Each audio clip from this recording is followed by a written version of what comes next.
क्या नाम है आपका?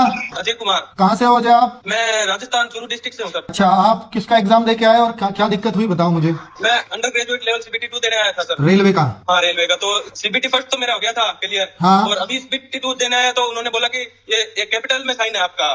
कैपिटल लेटर में साइन? पता नहीं कहाँ बात की, उन्होंने बोला कि अब आपको डिस्क्वालीफाई किया जाएगा। मैंने कहा ठीक है। फिर मैंने उनको ये भी बोला कि कुछ लिखित में दे दो कि आप आए तो थे यहाँ पर, आपको नहीं दिया। फिर वो भी नहीं दिया और वेरीफाई कर रखा था वो भी पेन से काट कूट के। अगर ये गलती होती तो सीबीटी 1 में पकड़ते इस गलती को, अब सीबीटी 2 में कैसे कर सकते हैं ऐसा? परेशान। मैंने बोला था सर कि मैं ना 1 साल पहले फॉर्म भरा था और वो बोल रहे हैं कि अभी रूल आया कि कैपिटल लेटर में करोगे तो नहीं देने देंगे। तो बीच परीक्षा में आप कैसे रोक सकते हो? बीच में नियम कैसे चेंज हो सकते हैं? तो सुप्रीम कोर्ट की गाइडलाइन है, बीच भर्ती में नियम ही नहीं बदले जा सकते। उन्होंने ऊपर से बोल दिया नहीं होगा तो नहीं होगा।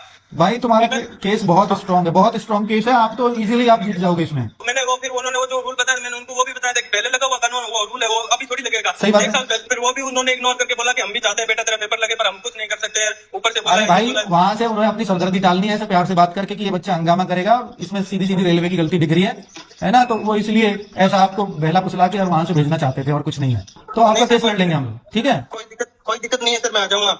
ठीक है, आप आ जाइएगा, आपको वकील की कोई फीस नहीं देनी, आपका कोई पैसा नहीं लगेगा। तो आप 3-4 बच्चे जो भी हैं मैं सबके लिए एक वकील हायर कर दूंगा और आप जो केस लड़िएगा अपना डेट में, ठीक है? किस चीज का एग्जाम था आपका? ग्रुप डी का सर। क्या रहा? 17 तारीख में फर्स्ट शिफ्ट में मोहाली एग्जाम था। हाँ सर, कैपिटल लेटर की वजह से मेरे को निकाल दिया। अच्छा, आपके साइन जो है कैपिटल लेटर में थे? हाँ सारे वर्ड सारे लेटर हैं। क्या बोला उन्होंने?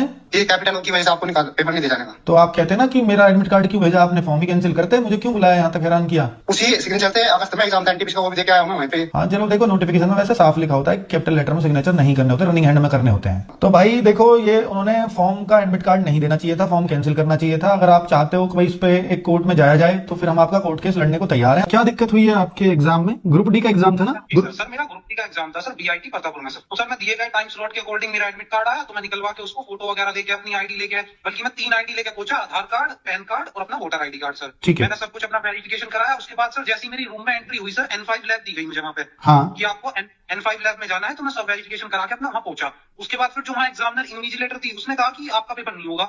मैंने कहा मैम क्यों नहीं होगा, मेरे पास तो वैलिड डॉक्यूमेंट है, मैं सब कुछ अपनी जांच प्रक्रिया से होके आया हूँ, मेरा एडमिट कार्ड। तो उसने कहा कि चलो आप नीचे सर हैं उनसे मिल लेना। उसके बाद उन्होंने कहा कि आप एडमिट कार्ड के पीछे जो पेपर है इस पे 4 बार अपने फ्लो में साइन करो। मैंने सर उनके सामने 4 बार फ्लो में साइन किए, मेरे साइन बिल्कुल सही थे। उसके बाद जो टीसीएस के अधिकारी थे उन्होंने कहा कि सर इस बच्चे के सिग्नेचर बिल्कुल ओके आ रहे हैं। तो फिर उन्होंने कहा कि आप रेलवे वाले ऑफिशियलों से मिलो, एक आई कार्ड डाल के बैठे हुए थे सर वहाँ पे। उन्होंने कहा कि तुमने एडमिट कार्ड के पीछे निर्देश नहीं पड़े कि आपके कैपिटल में सिग्नेचर है, आपका साइन नहीं होगा। ऐसा पहले भी हुआ है कैपिटल लेटर में सिग्नेचर से, पर एग्जाम देने से नहीं रोका जाता, आपका फॉर्म कैंसिल हो जाएगा। लेकिन अगर आपका एडमिट कार्ड ही आ गया और आप वहां किराया लगा के वहां भी गए हो, तो उनकी गलती रेलवे की इतनी है कि भैया अगर आपको यही करना था तो फॉर्म रिजेक्ट करना था।